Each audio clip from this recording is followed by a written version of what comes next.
نحمدہ ونصلی ونسلم علی رسولہ الکریم اما بعد فاعوذ باللہ من الشیطان الرجیم بسم اللہ الرحمن الرحیم۔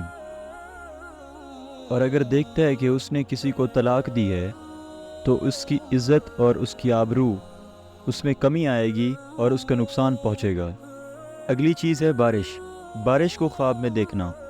اگر کسی شخص نے دیکھا ہے کہ بارش برس رہی ہے اور بارش دھیمی دھیمی ہے اور ہر جگہ برس رہی ہے تو یہ برکت اور رحمت پر علامت ہے۔ اور اگر کوئی شخص دیکھے کہ طوفانی بارش ہو رہی ہے جو کہ نقصان کر رہی ہے تو یہ غم اور رنج پر علامت ہے۔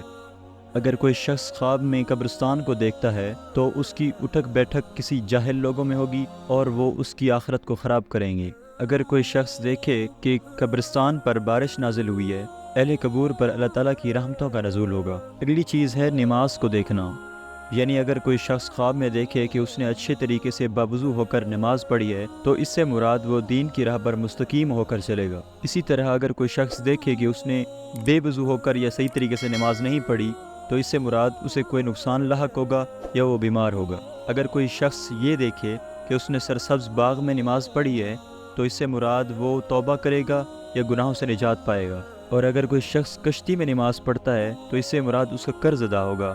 اور اگر کوئی شخص یہ دیکھے کہ وہ خانہ کعبہ کے سامنے کھڑے ہو کر نماز پڑھ رہا ہے تو اس سے مراد اس کا کوئی ضروری کام پورا ہوگا۔ اگلی چیز ہے خواب میں چاند کو دیکھنا۔ اگر کوئی شخص چاند کو دیکھتا ہے اس سے مراد اس کو ملکی سطح پر کوئی بڑا عہدہ ملے گا۔ اور اگر وہی شخص چاند کو ہاتھ میں پکڑتا ہے تو اس سے مراد وہ بادشاہ کے قریب ہوگا۔ اور اگر کوئی شخص دیکھے کہ چاند کے 2 ٹکڑے ہو گئے ہیں تو اس سے مراد بادشاہ یا وزیر کوئی ان میں سے ہلاک ہوگا۔ اگلی چیز ہے خواب میں مچھلی کو دیکھنا۔ اگر کوئی شخص بڑی اور تازی مچھلیوں کو دیکھے تو اس سے مراد اس کو زندگی میں مال و دولت خوب ملے گا۔ اور اسی طرح اگر کوئی شخص چھوٹی مچھلی اور زخمی مچھلی دیکھتا ہے تو اس کو رنج و غم ملے گا۔ اسی طرح اگر کوئی شخص چھری کو خواب میں دیکھتا ہے، وہ چھری اس کی ملکیت میں ہے تو اس کا بیٹا پیدا ہوگا۔ اگر وہ شخص دیکھتا ہے کہ اس کے ہاتھ میں چھری کے سوا اور بھی ہتھیار ہیں تو اس کو بزرگی ملے گی۔ اگر کوئی شخص دیکھتا ہے کہ اس کے ہاتھ میں چھری ہے اور اس نے اپنے آپ کو اس چھری سے زخمی کیا ہے تو زخم کے بقدر اس کو نقصان بھی ہوگا۔ اگلی چیز ہے کرسی کو دیکھنا۔